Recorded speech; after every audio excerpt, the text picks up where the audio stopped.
Warning: the following video contains explicit language, which may be offensive to some viewers or inappropriate for children. The content within this video is intended for mature audiences only.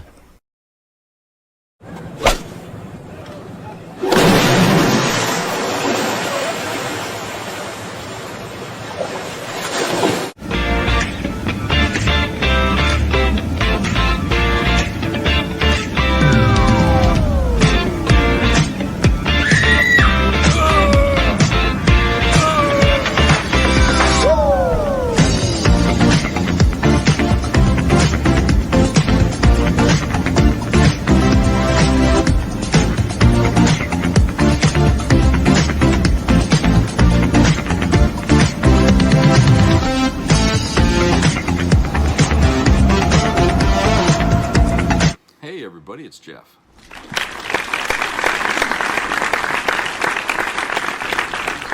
Hope you had a good weekend. Really nice in Maine today, really sunny and everything, and birds are out, and it was like 75 degrees, perfect day. You know, it's funny how during the weekend it was shitty and rainy, Saturday and Sunday, and then the day everybody goes back to work on Monday, we get this beautiful day, you know, then it's like, oh boy, that's the way it goes around here. The weather in the state is just as bad as it is in England. I mean, if you look at, when you listen to people talk about England, it's the same thing with them over there. We get the same weather they do. So that's why they call us New England, because of that, I suppose. So, lots of things going on in the world today.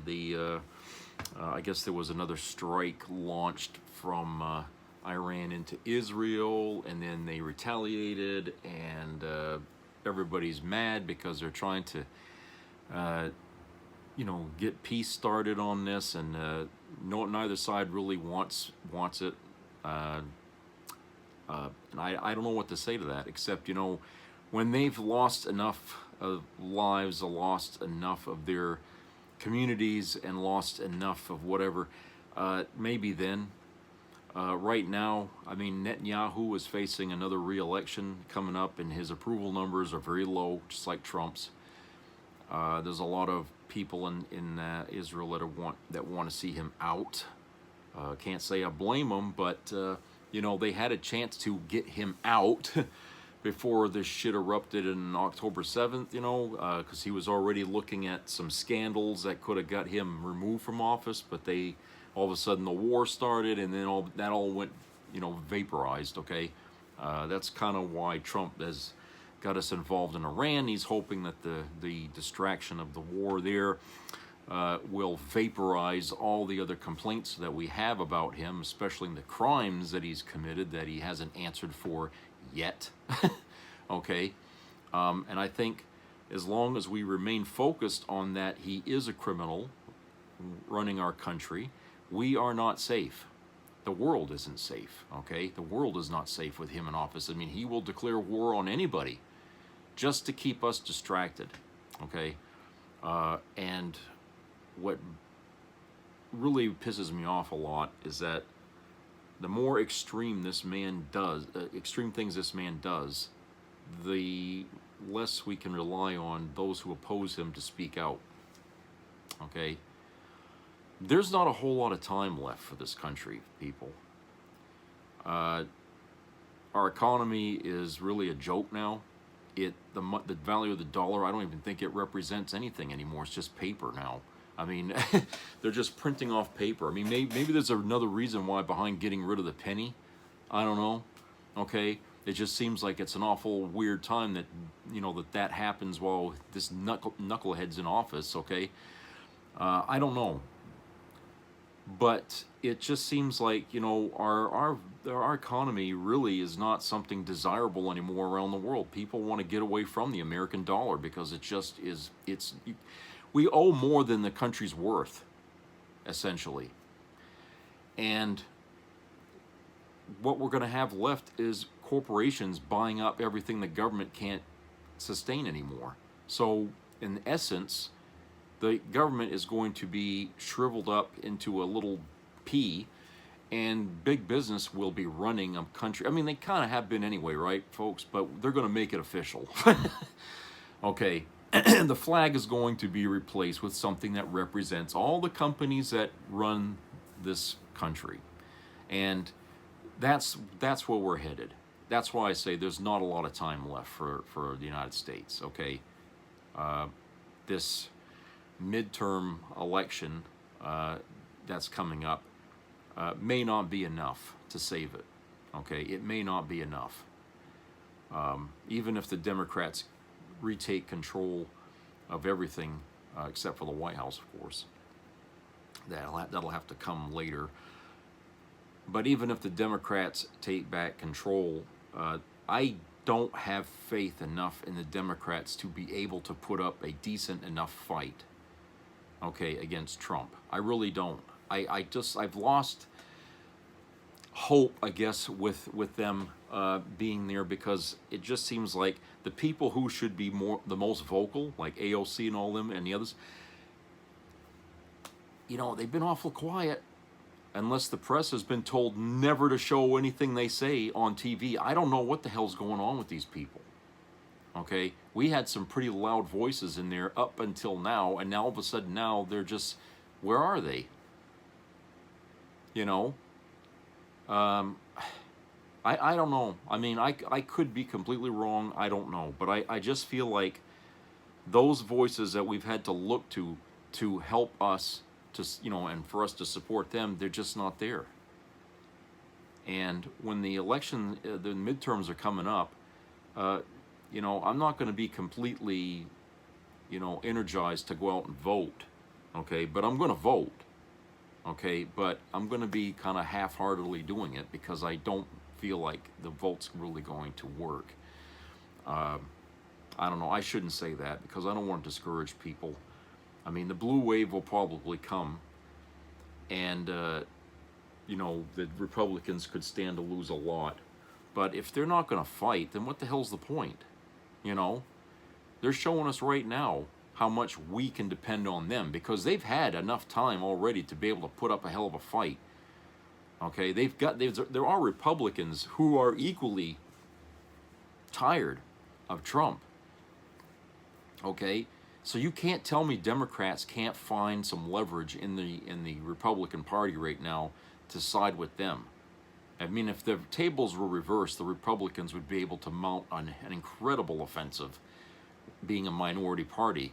If they can sway Democrats to their side, they'd be able to do all kinds of shit. But Democrats, they just don't. They fucking don't. And I don't understand why that is. I mean, just because there's a 1 or 2 seat difference between a minority and a majority is not the be-all and end-all of a fucking ability to fight. Okay? And I think the part of the reason is we've got too many old people in the system, corrupt, part of the swamp, that just don't want to rock the boat.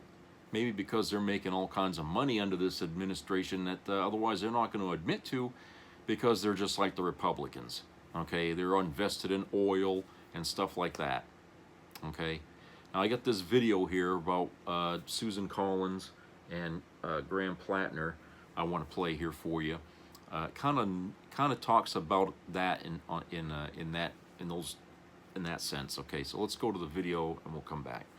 Is having to admit defeat in the smear campaigns against Graham. That's what happens when you had the entire country waiting for some big scandal that never came. But this thing isn't over yet, and Platner still has his foot on the neck of the Collins campaign, because it turns out that there might have been a lot of issues that Susan was trying to hide with these New York Times distractions, especially since more and more scandalous information keeps coming out about the heights of Collins' corruption. Platner then turned attention to Collins' financial disclosures and her growing wealth since entering the Senate. Platner listed his own net worth at $100,000, while listing Collins as up to $9.6 million.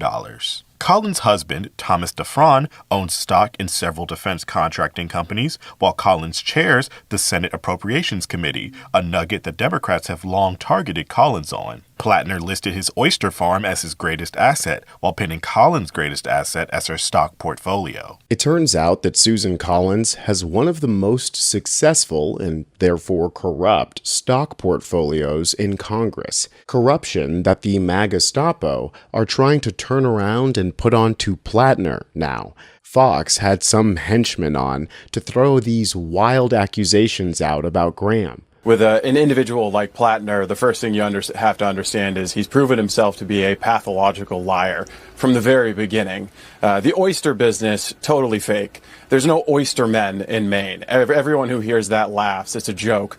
He's the first oyster man. He's the first person to ever call himself an oyster man or be described that way. There are oyster farms and oyster farmers, but there's no such thing as an oyster man.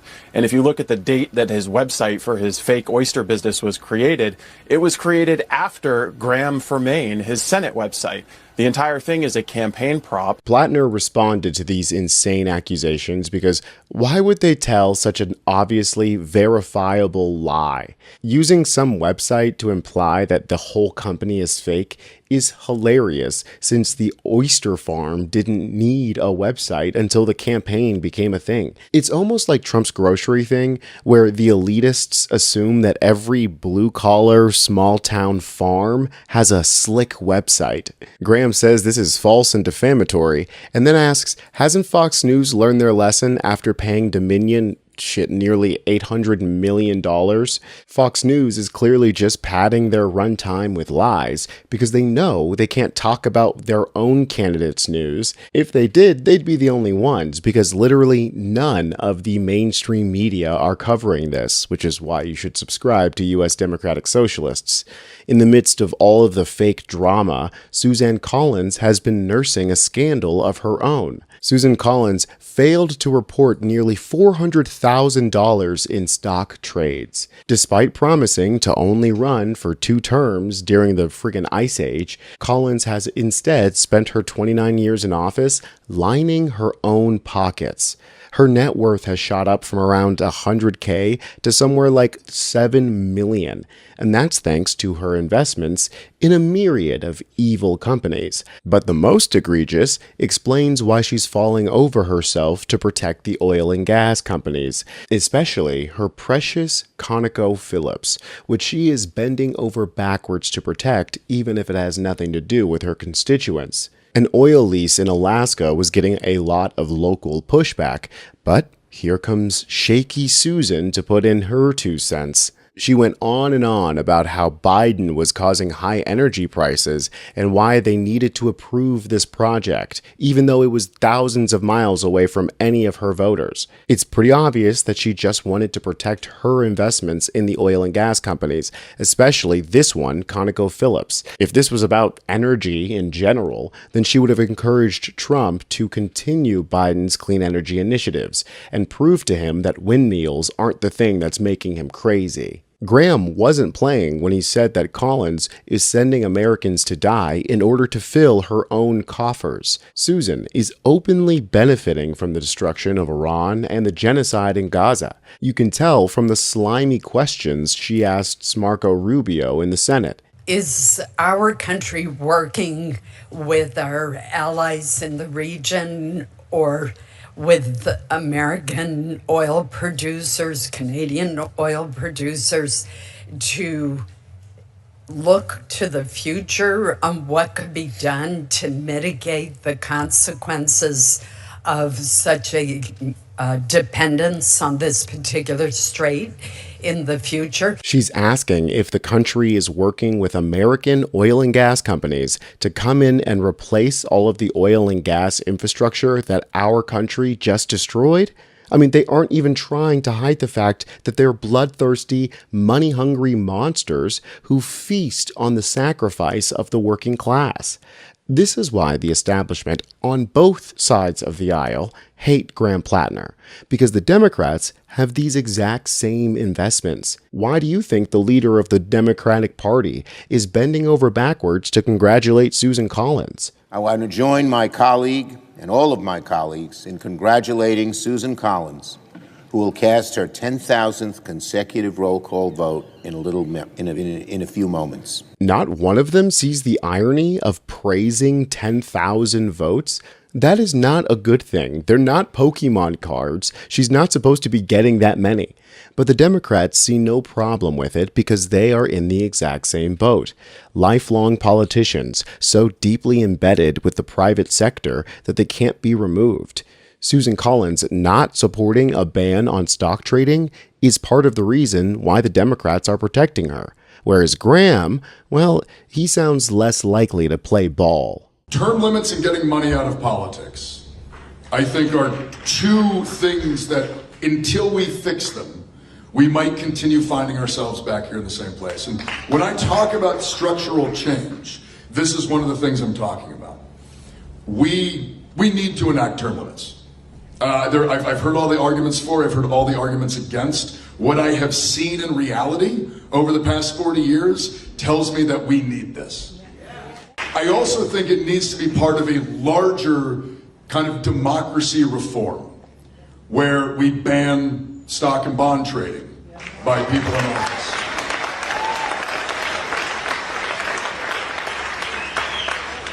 We absolutely need to pass a constitutional amendment to overturn Citizens United and get corporate money out of politics. One thing Platner has always been clear about is his stance against trading in Congress, and he has been clear against his stance against oil wars in the Middle East. And the truth is, Graham is cutting right through the noise to meet people where they are and have the same conversations that I have with real people across the political spectrum in the real world. It's billionaires in corporate power who for decades now have dumped money into the pockets of establishment politicians like Susan Collins, who instead of showing up for their constituents year after year, decade after decade, change the rules. Change the rules so the rich get richer, the poor get poorer, and we continue to feel like we have no chance. This is why the establishment hates him. This is why both Democrats and the GOP are standing behind Collins. And this is why you should support progressives and Democratic Socialist candidates. Subscribe to U.S. Democratic Socialists. I'm Tony Hinderman, and I'll catch you next time. Okay, as you can see, whatever scandal that Susan Collins is in, and he's right saying it's not being aired in the state. None of that is being talked about that in the state of Maine. And the reason for that has always been the same since I was a little kid. The media in Maine is largely right-leaning. They've always supported Susan Collins in the press around here. They always have. So they're not going to talk about that. And I doubt many Mainers even know that that's happened, okay? So wherever this fellow got that clip or whatever about that, it's obviously something you got to look hard for. But yeah. She's mired in scandal, okay, making all kinds of fucking money, you know, money that helps, you know, what do they call it, trading and stuff like that, you know. Like I said, she is the go-to person for the Republican Party. When they need money to run on for their seats, she's the one they go to get that fucking money. Her and her husband there, $7-8 million, okay, you know, I mean, think about that for a minute. These two people have all kinds of money. And she wasn't like that, at least not at the very beginning. And yes, she said, oh, I'm only going to serve 2 terms, okay? Well, that was her at that time. Now, she ain't going to let that job go. She's really got very comfortable in Washington. But she's just like, what was it, Senator Byrd? She's come to the point in her career where she's got to retire. She's been there too long. She's way too corrupted. She's got her hands in every fucking little thing that's going on there to get her money. It's all about her now, and it has been for a while. It's only about her. The state is up here. Look, there was this article, local news. They started a project right here in this area to redo the interstate, okay, the I-95, and make a 3rd lane that goes through Boston Bangor, okay, goes another lane. Come to find out, they jumped the gun. Last Monday, there was a vote made where they are not going to get the money to start to do this project. They're $135 million in the hole. Okay, now it's crunch time. They were expecting to get that money, and they went ahead and started the fucking project. And now, I mean, they've already done some digging and everything everywhere. Now the money's gone. There is no money. Okay, it's not that it's gone. It's just they're not getting it. The state voted against it. They were saying, oh, well, our governor spent too much money handing out checks and stuff like that to help support people. He spent $155 million. You know, we can't afford that. It's like, well, for some reason, somebody thought they were going to get that money, and it didn't happen. And now, you know, what jobs we were going to get, they ain't there.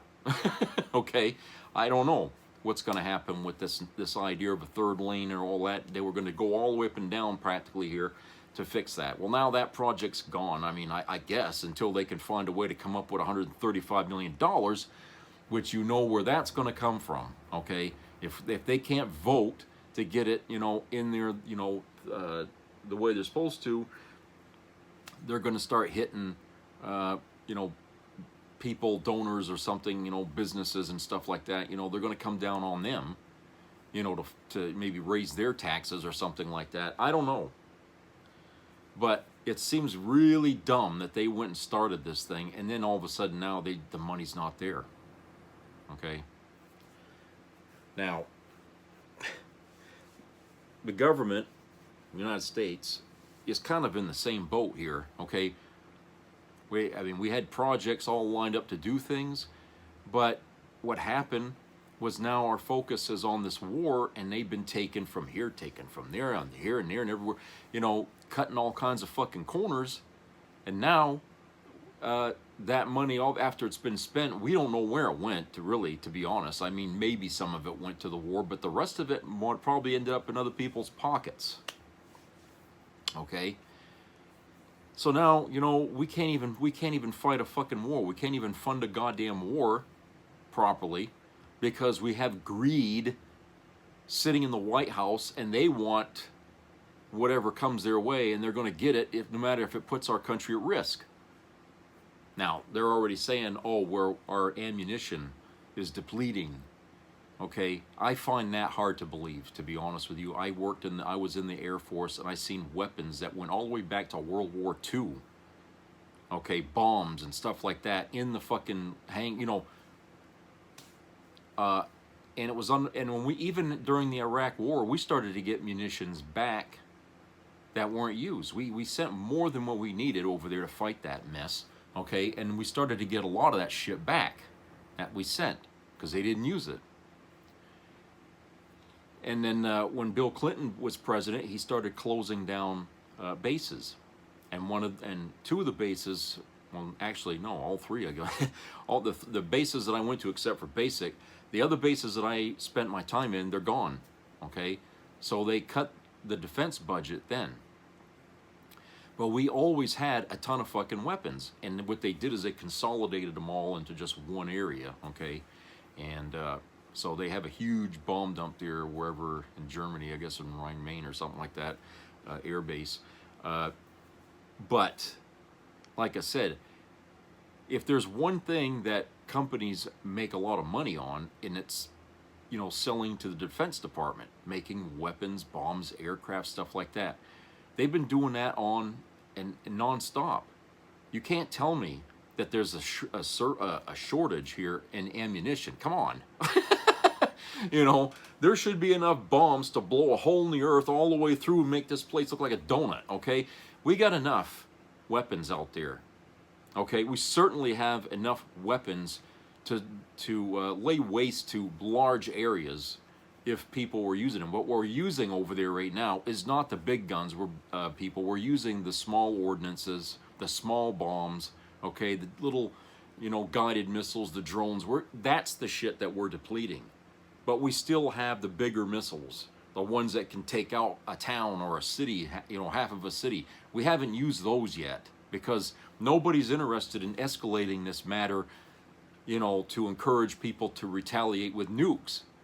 We're just using the conventional weaponry. That's probably where we're depleting a lot of that stuff. But we still have a huge fucking arsenal of heavy duty goddamn weapons here that people are not willing to touch yet. Okay, and this could be the same with Iran. Okay, they may have bigger weapons to throw back at Israel or something, or us even. You know, but to say that, oh well, we're going to have a shortage. No. No. I'm sorry. From what I've seen, we got enough. We got plenty. We just haven't used what really matters yet in this fight. Okay. Not that I want to see it used, mind you, because there's going to be a lot of innocent casualties. You can't strategically hit targets with the stuff that's still waiting to be used, okay? Those things are meant to destroy, okay? Military, civilian targets, everything, okay? One of those things goes off in Iran, and that's going to spark a nuclear retaliation. That you can bank on, okay? But the fact that we are still helping out Israel here with this shit, okay, shows that there's not enough pushback from the government to stop it. We're spending all kinds of our money there in this bullshit. I mean, it's like fighting a war with slingshots, okay, and we're running out of pebbles. Okay, we're running out of the pebbles to fight this, and it's costing us a lot per pebble to shoot back. So instead of wasting our money with pebbles, why don't we start using the bigger stuff? That way the war will probably end quicker, but it'd probably end for everybody's. You know what I'm saying? But Trump, they ain't thinking that way. So why is it being fought like this? Okay, why is this fight being done this way? I think it's because, there's money to be made here somewhere. Maybe the corporations out there that are involved with the Defense Department or something like that, making extra pebbles or whatever you want to call it to replace the ones we've used. Maybe that's part of it. Okay, it keeps money rolling in. I certainly don't think that there's a real goal envisioned here with this war. Like, how do we know when it's over, when we've accomplished our goals? I don't think that's ever been really laid out to us yet. I mean, we're following Israel's lead here. So what is it with Netanyahu? What does he see as a vision, to see this? Is it just genocide, period? That's it? If we kill them all, that's it? I mean, is this the kind of people we want to be, to help another country eradicate a whole nation? I mean, is that the kind of country we want to be with? I mean, think about that for a minute. How does that make us look? Do you think the UN is going to want the United States to stay part of their fucking organization when we're a country like that? No. Okay, but like I said, there's a lot of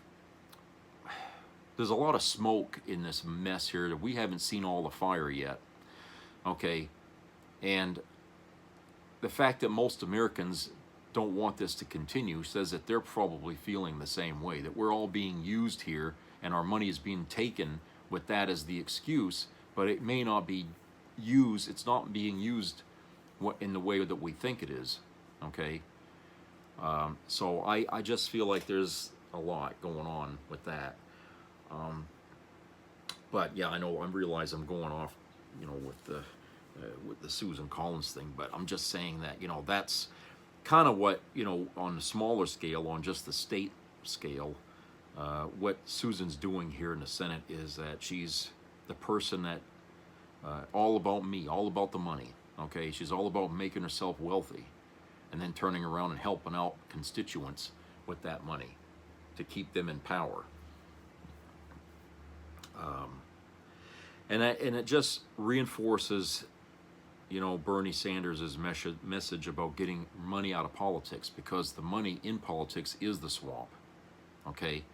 That swamp wouldn't be there if there wasn't money in it, okay?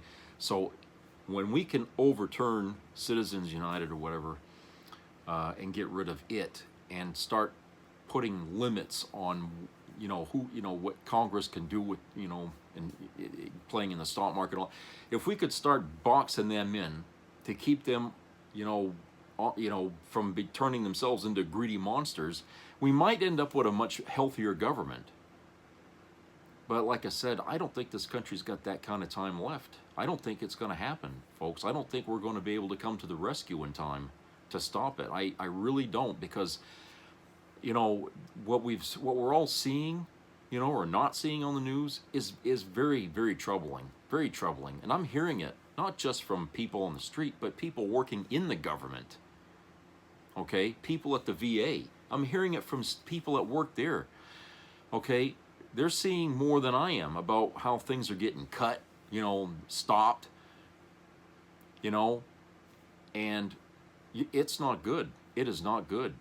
You know, I really think that there's a lot to be said. I mean, for you veterans out there like myself, I don't think you can really sit easy right now, because that, you know, your disability, your veterans disability you're getting, that could end up being the next thing they take away or cut down significantly. And if you're living on a fixed income, wherever you're living, you're not going to be able to stay there.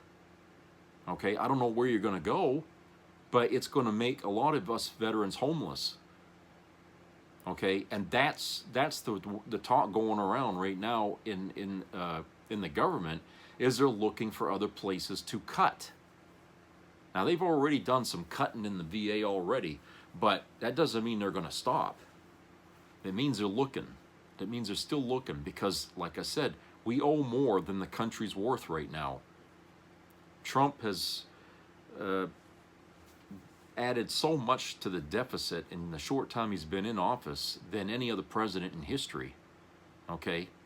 So what does that tell you? That means there's a big, huge amount of theft going on in the Treasury. Things are being set up and played. What do you think the hell Elon Musk was in there all about? Why do you think the fuck this Doge thing and all that crap started? That was supposed to be there, okay, to bring in the money, to stop the fraud, right? Well, why is it after Doge we're even bigger in the hole now than we ever were? Does that make any sense to you? Okay, where the hell did they, what did they fix? We don't know. They never reported about anything that was saved. Okay, money that we saved. They never said a fucking thing about that.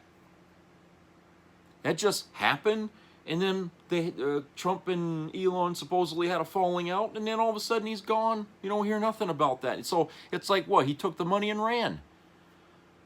So I don't know what the hell, you know, why people still point Doge out as a reason that Trump, we should keep him in office, because what the fuck did he do? Yeah, all people, you know, in MAGA do is they spit back the mission that Doge was supposed to do. But they can't give you the facts of what Doge did, okay? Because there aren't any.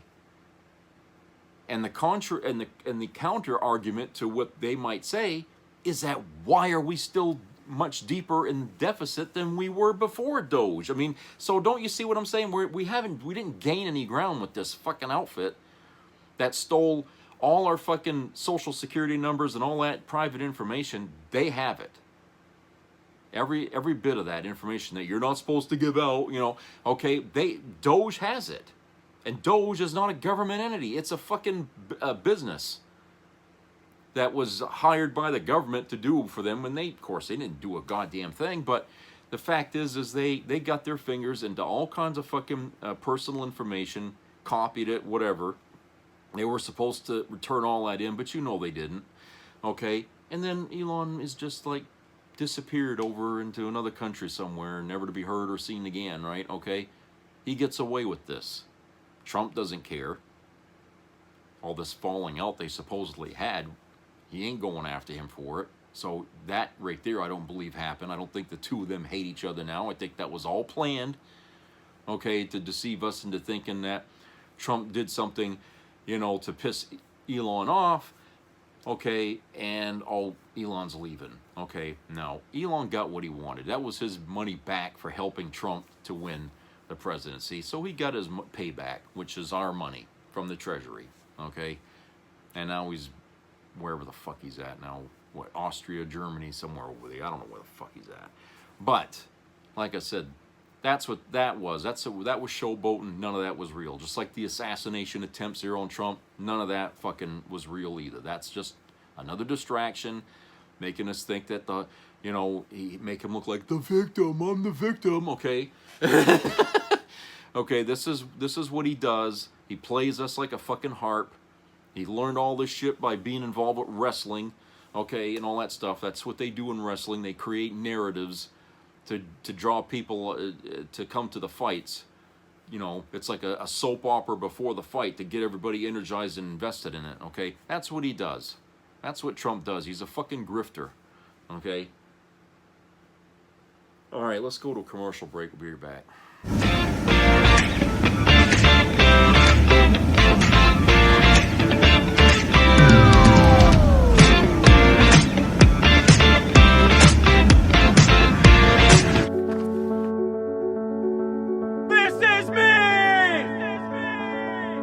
I'm Alex Curtis. I'm a lobsterman in Maine, and this is me. I'm Roxy Sugar, and this is me. I'm Eric Hopkins. I'm an artist, and this is me. This is me. Me. This is me. This is me. At the end of the journey, the main thing is you, original.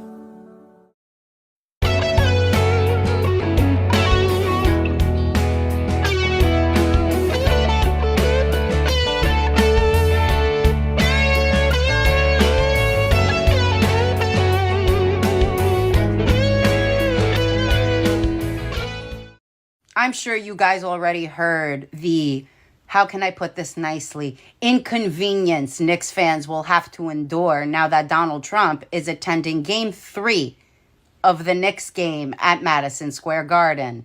Not only do fans have to show up 2 hours early to go through very, very strict TSA-style screenings to get into the building, but the watch parties in front of Madison Square Garden have also been canceled. You know, the one thing us regular folk who wanted to be a part of it all but couldn't afford $180,000 a ticket had. But fuck us, right? The other day, I think I made perfectly clear how I feel about Donald Trump attending the game. To summarize, no. No. N-O. No. No. Absolute no. No. N-O. No. Get the fuck out. No. No, I don't need this right now. and I was flooded with comments by people telling me, well, he was invited by the Knicks owner. He was also invited to his son's wedding by his son, and he decided to skip out on that. So clearly, he has no problem with declining invitations. I also had a couple of comments saying how he deserves to be there. He's a New Yorker. He loves New York City. And I want to make one thing perfectly clear. Donald Trump did love New York City at one point. But it is not for the reasons why myself and my fellow New Yorkers love New York City. It's because it made him money. And when the city was no longer profitable for him, now that he's on his conservative grifting tour, he can't stop talking shit about New York City and actively tries to harm us. In an effort to appeal to his new victims, he calls New York City a lawless ghost town and an anarchist jurisdiction. He calls us a hellhole because he was subpoenaed to obtain his tax records. And for good reason. He capped our state and local tax deductions. He withheld federal funding. He rejected critical infrastructure projects. And then threatened to withhold funding from our city because we are a sanctuary city and we don't like the Gestapos here. Ugh, I feel all the love. Oh, but Stella, he built New York City. Actually, it was the blue-collar workers that he did not pay who built New York City. But despite all of that, I have had a change of heart just mere hours before Game 3 tonight. You are more than welcome to come, Donald. But the Knicks are on a 13-game winning streak. And if they lose tonight, there is one thing that will be undeniable. It'll be your fault. You can't claim to be the good luck charm because they've been hot without you being there. But if they lose, it'll be on you. So make sure you chew your hot dog well. Wouldn't want anything to happen to you. It's like the #1 choking food. Nixon 4.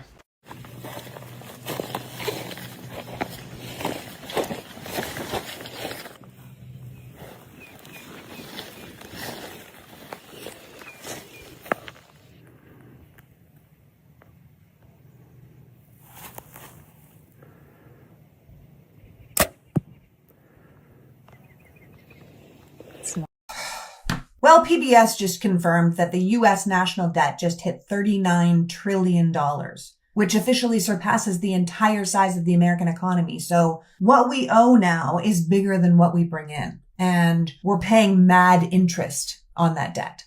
And honestly, you don't have to be a financial expert to know that that's bad, which is probably why the financial experts are saying that the Trump administration's fiscal policies are completely unsound and throttling us towards a massive crisis. So while our president's wealth has tripled in the last year, he is single-handedly responsible for almost 30% of our total national debt. And how's that possible? Didn't we have Doge? Didn't Doge cancel grants and endowments and close USAID? Didn't we underfund or defund everything from public schools to cancer research? So how is this administration exploding in debt?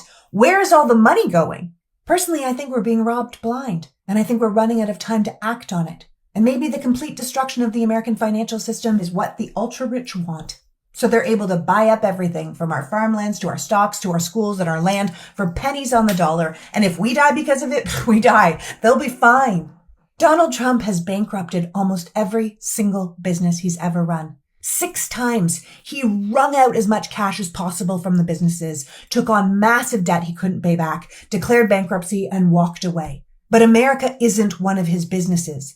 It is the nation we live in, and we are the ones holding the bag if the US dollar drops to nothing. Our president is currently on a spending spree with money that is not his own, and the Republican Congress is allowing it. We are literally watching a smash and grab of the US economy, and if we don't do something about it, or force those in charge to do something about it, we're going to be like the bank account for the Board of Peace. Empty and financially ruined. And not for nothing, but no one voted for that. No one.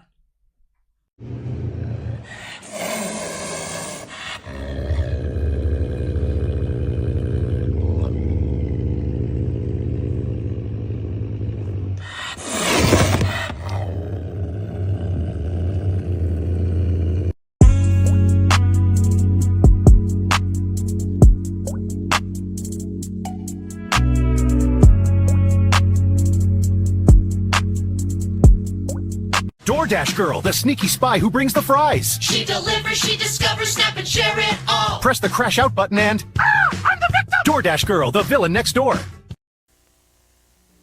Be a part of the entertainment value of a lifetime.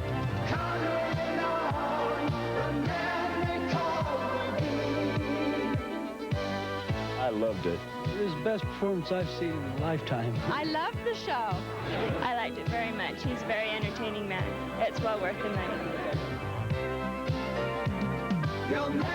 Now appearing in Charlottetown, coming to Halifax November 6th to the 18th, and St. John November 20th through the 26th.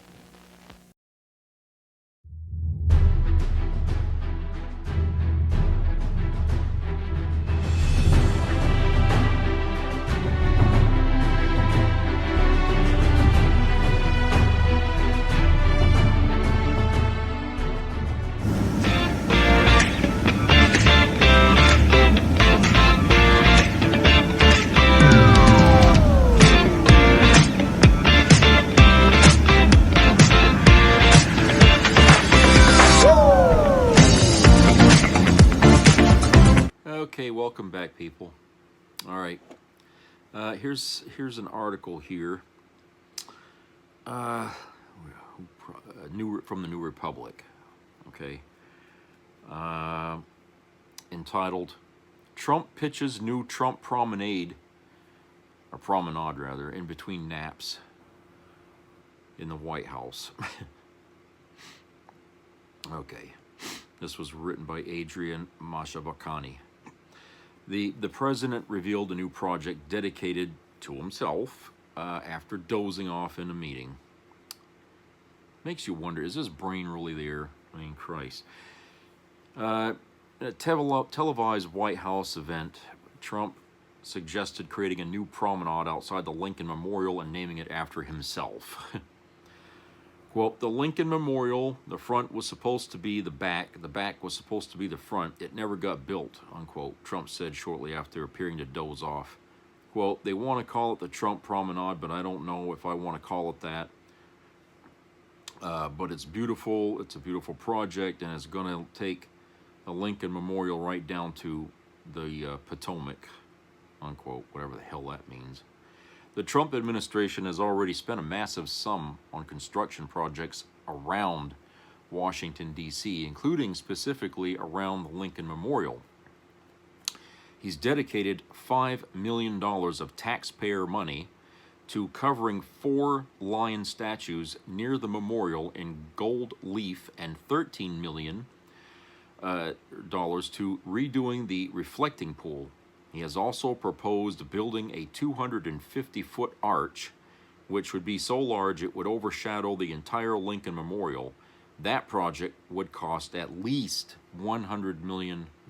That's what he's spending our fucking money on, people. Not to feed you or to take care of your health problems, but to, you know, vanity projects, right? To make himself look like he's a god. Christ.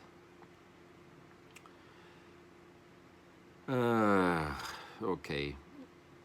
This other article here says, the New Republic. GOP Senator Cassidy makes unbelievable move to kill Trump's slush fund. Republican Senator Bill Cassidy is taking action after losing his primary election following Trump's endorsement of his opponent. Bill Cassidy has joined the Democratic colleague Cory Booker in a court filing to block President Trump's so-called anti-weaponization fund. Cassidy and Booker filed an amicus brief supporting a lawsuit against the fund, alleging that it goes against the Constitution by making, quote, an end run around Congress's institutional authority, unquote, and violating the spending, appropriations, and appointments clauses. The senator's brief points out that despite a federal judge temporarily blocking the fund last week, Trump refused to say it was dead in a podcast interview earlier this week. They attacked the origin of the fund, Trump's excessively favorable settlement with the IRS following his lawsuit against the agency after his tax returns were leaked during his own first term. Quote, because the very lawsuit that sparked the settlement was collusive and therefore could not be heard in a federal court, and accordingly no monetary award would have been available through that collusive litigation, the judgment fund is not available, unquote, the brief states. It's another anti-Trump move from Cassidy following his primary election loss last month to Representative Julia Letlow, who had the president's endorsement. Cassidy has also taken aim at Trump's ballroom and his choice of Bill Pulte as Director of National Intelligence. But the only reason he appears to be showing courage now is because he'll be out of a job by next year. That seems to be one of the few things that gets Republicans to criticize Trump when he withdraws his support and ends their careers. Former Representative Marjorie Taylor Greene, once a staunch MAGA alkalite, reportedly turned on Trump after he didn't back her running for the Senate. But this effort from Cassidy at least carries some weight and could help kill Trump's slush fund in court.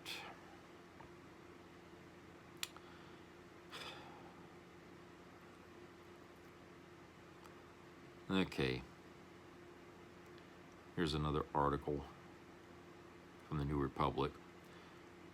1 in 16 of pardoned January 6 rioters have been arrested again. 1 in 60. Okay, this was written by Ellie Quinlan.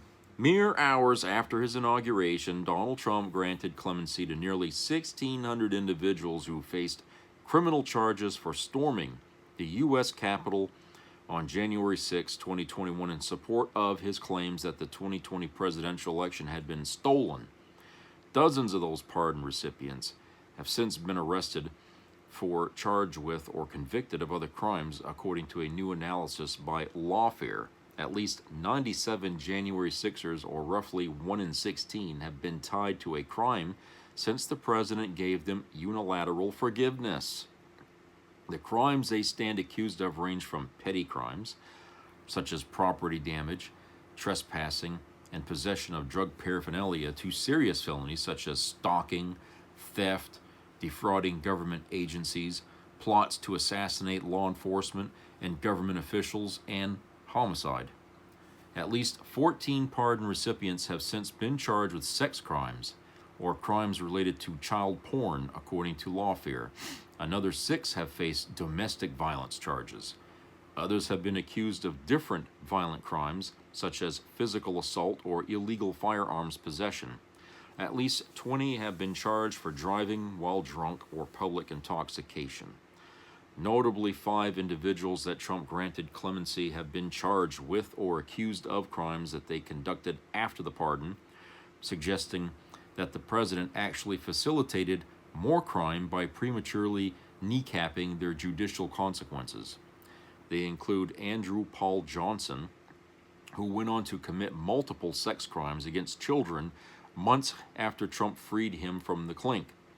He was sentenced in March to life in prison for the crimes related to transmitting child porn and molesting a child under the age of 12. Ryan Nichols is another pardon recipient who went on to commit more crime. Nichols was charged on May 10 after he allegedly threatened a person with a gun in a church parking lot. Trump praised his pardon recipients as recently as Wednesday while defending his $1.8 billion, quote, anti-weaponization fund, unquote, referring to the honeypot's potential awardees as, quote unquote, great people.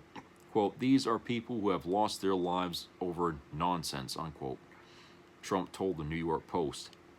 Quote, these were many great people, and I gave them pardons, and I'm very proud to have given them pardons, and I think they should be reimbursed for a crooked government, unquote. It's unclear if the slush fund will proceed, but a slew of January 6ers have already lined up for their slice of the pie. They include former Proud Boys leader Enrique Tarrio, a sex offender who bear-sprayed cops, and a convicted child molester who told his victims he would give them money from a Trump payout in exchange for their silence. Okay. Yeah. So you see what I'm talking about, when you got a criminal sitting in the White House. Things like this wouldn't be going on if Kamala Harris was in there, okay? None of this shit would have happened. There wouldn't be this worry about the clock ticking against the existence of this nation right now, okay? We don't, even if we win, whatever the hell we're trying to win in Iran, we're still lost. We still lost everything. That war is going to cost us our country. To destroy your country to win a war is no victory. But to stop a war, to save a nation, is no defeat. Okay? This is the problem that looks us dead in the eye here. We don't know which way to go because, some of us are too committed to our party loyalties to even fucking understand how stupid we are. And the other half is too nervous to speak out, against what's going on because they're afraid of what Trump might do. Well, he's going to do what he's going to do, whether you speak out or not. Okay, that's something you need to know right now. Whether you speak out against him or whether you don't, you're still going to get hurt by this administration. So what are you going to lose? What are you going to fucking lose? It's like a person who's got cancer, okay, and it's terminal. What does that person got to lose by signing up and fighting on a goddamn war? He ain't going to survive either way, right? So, you might as well take what time you got left and make the most of it, okay? Make a stand, for Christ's sake. Make a fucking stand in something that matters with the time you have left. Okay, because either way, I just don't understand how some people, they're so protective of themselves. Maybe that comes from selfishness or greed. I don't know what it is. There was a time when people would just, you know, fuck it. They'll drop everything that they got going and to go pick up, you know, something to go to fight a bigger cause. Okay, they'd leave everything behind, family, assets. They just leave it all behind to do something that was more important than their petty little lives. Okay, what happened to that fucking? I think that would be called, you know, uniquely American or something at one time. I don't know what the hell the terminology they called it.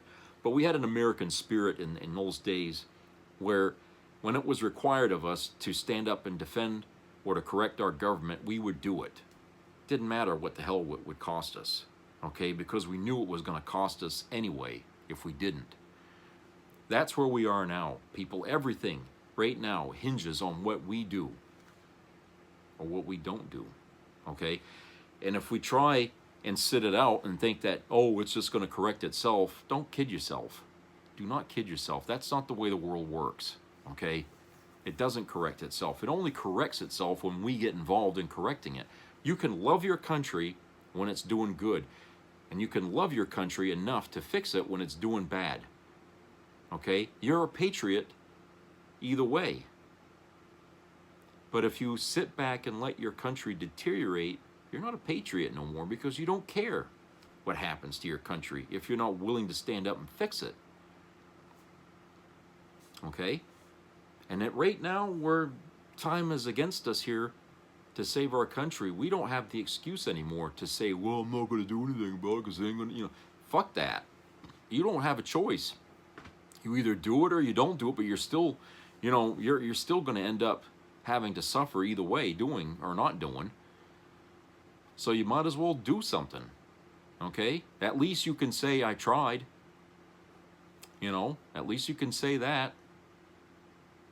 No, nobody in this life gets to have life, you know, like Burger King. Okay, we cannot live life like life is Burger King. We can't have it our way. There's a fucking 1,000 million things in life that you're never going to have, and no matter what you do, you're never going to have them. Okay? And our time on earth is short anyway. So what the hell harm is it going to do you to just acknowledge that and say, fuck this fucking rat race we're in.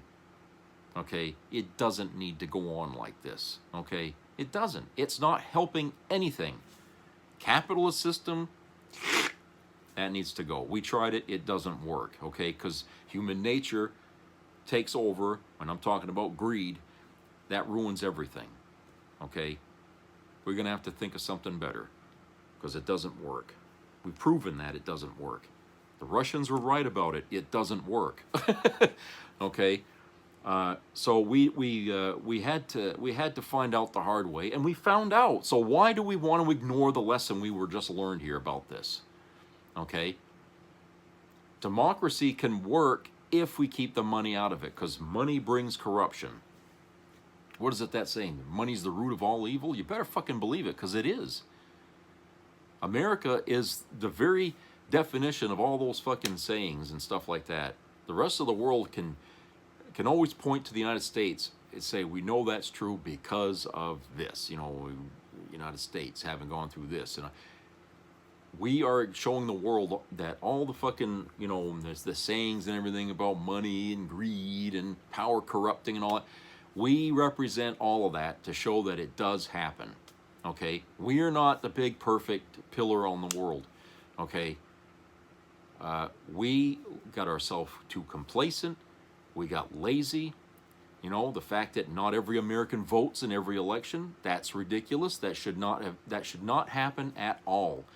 Every election, every single person, I don't care what party you're in, everybody, it should be forced on us that we have to vote. If you don't vote, you get charged or some fucking thing. Everybody should be voting. Everybody. Okay? Everybody should be voting. If you're not voting, then I can't say that you're really American, because you're not doing your due diligence. You're not doing your civic duty here. We're all given tasks to perform as Americans, and if you're not doing it, then why do you call yourself patriots and Americans and all? You're not. When people in the military are asked to go to war, they go to war, whether they agree with it or not. So you know these people are committed. They are military. They are there doing the job we ask them to do. Our government asks us to do our job to be part of government. That's to vote. Now, what would you rather be, in the military fighting a war or a civilian having to go vote? What's easier for you? And I don't want to hear any excuses about, oh, my job, I'm so big. If your job is keeping you from doing your fucking job as a citizen of this country, then that job you should quit. And tell them why. Because you're standing between me and my patriotism. You're keeping me from doing my civic duty. When you do that, you don't deserve me as an employee here, period. Okay? You have to tell them the way it is. You either give me time so I can do my job, and like you expect me to come and do time to do yours. I got responsibilities that supersede your fucking job here at, Sears or whatever the fuck job you're working at or whatever, okay? If I need time to go vote, then you got to give it to me, period. If you don't, I quit. It should be required of every company in America to provide time for the employees to do their civic duty. Why it's not a law, I don't know, but it should be. Because if you feel more beholden to your job and you don't care about voting, well, they kind of helped you to become, lazy, haven't they? To just say, oh, you can't fix the government. Well, because you can't help, you're not able to go and perform your duty in it. That's why. Your job is holding you back. It's got you by the neck. You got to stand up for yourself. A lot of people don't do that. They don't stand up for themselves in this world, and they should, because you're important. As an individual, you are important. And I don't care if you're American or Russian or whatever, a life is important. And you should not give your life to somebody else to regulate. That's not what life is about. You're not supposed to be a slave to anyone. You are your own person. They should be coming to you, kissing your ass, and happy that they have somebody working for them. And if you want a few hours off so you can go vote, they should say, fine, okay. Because we want you back. We want you to come back and work. Just take a few hours if you want to. Go do what you got to do. Okay? There shouldn't be any fucking problem or you have to be a part of a union to get this right. That should come without saying, because you are American. These companies are working on American soil. They should be required to let people go and do their duty. Okay? But we let that slip. We let that go by. We forgot that that's our right as a citizen. And hey, if they're violating our right, then we can sue them, right? In civil court. We just don't care to do it. But somebody's got to make a fucking stand somewhere and say that, and let people know. I feel like so many things we've let slide have led us. It has to equate. This plus this plus this equals this. Okay? And we've done all the pluses here. And now we're past the equal sign, and this is what happened. When you let all these things go, this is where we are. When you stop standing up for what's right, when you put money over your fucking life, okay, this is where we end up. Sure, we all like to have everything, okay, but you got to understand and accept in your mind that you can't always have everything, okay? Not all of us are born wealthy. And not all of us are going to be able to go up and up the economic ladder the way we want to. Okay? You can still make an impact in this world without having to be wealthy. Okay? You still can. But we've been taught in this country that money equals fame, it equals prosperity, how many rich people are happy? How many rich people are prosper? Okay, they're bitching all the time. Oh, I ain't got no money I don't want to pay tax. Well, if they were so happy and prosperous, then why wouldn't they happily just pay their fucking taxes? They tell us if you have to ask for the price of something in a restaurant, then you can't afford it. Well, if you have to bitch and complain as a millionaire that you got to pay taxes, then maybe you can't afford to live in this country because you put yourself out, you put yourself in the hole. You see? Why should we pay for your overspending? Because that's what they're asking us to do. That's what Trump is doing right now in the fucking White House. He's ripping off the Treasury. They give to this one, they give to that one. And at the same time, oh, we're funding the war. I'm funding the war in Iran while he's handing money off to the fucking billionaires. Okay? And that's happening right in front of us. And for a lot of people, it's not clicking. Or, you're not seeing it. It's like you're reading a book, but you don't even know what the fuck you're reading. Because you don't have the comprehension to go with reading something. Reading comprehension. You see what I'm saying? That's important. When you know what you're reading about and you can follow it, okay, then the reading makes more sense. You understand it. But if you're not understanding what you're reading, then what you're looking at really is just a blur. And you go through life listening to other people instead of reading stuff for yourself. You pick up what someone says and you make that your fucking opinion, or you make this your fucking way of looking at things. But that doesn't always work, does it? Because it leads you down a wrong path. Most times it does. So, yeah. But when I say that this country doesn't have much time left, I'm not exaggerating, and this is not, me just talking about out my ass, okay? I see it. I see it happening here. I'm old enough to know when things are getting really critical here. Okay? They're holding back a lot from us to see how much damage Trump has done. The Democrats too. The Democrats and the Republicans are not telling us everything about where that money's going or what's happening with Trump. Okay? I think that's a lot of reason why we're not hearing a lot of pushback from the Democrats. I think there's a lot of underhanded shit going on in our government right now. And we're not going to know what's happened until after it's happened. And I'm talking about we're going to have either a market crash, which a lot of people are saying is coming. It's not a question of will it or no. They know for sure it's going to come. Bubbles are going to be bursting here soon because we've exceeded our capacity here. With money, okay? When we owe more than the country's worth, that's not good. So things are going to start hurting all of us here quickly. People are going to start losing their jobs. Money's not going to buy you shit, okay? We're going to start to look just like Russia looks right now. Right now, the ruble over there don't mean crap right now. People are out of work. They got no money. They're starving, and they're fighting a war that's killing both, Ukrainians, and it's destroying Russia at the same time. And we're doing the same with Iran. Okay? All right, so that's it for today. Hope everybody has a great rest of the week. Subscribe, comment, share. Keep your ears open for health issues. And please help each other out. Okay, that's very important. More important than anything else that I've said in this video. What's very central to America is the fact that we work together as a community in situations like this and in dark times, because without that, we've got nothing. Really have nothing.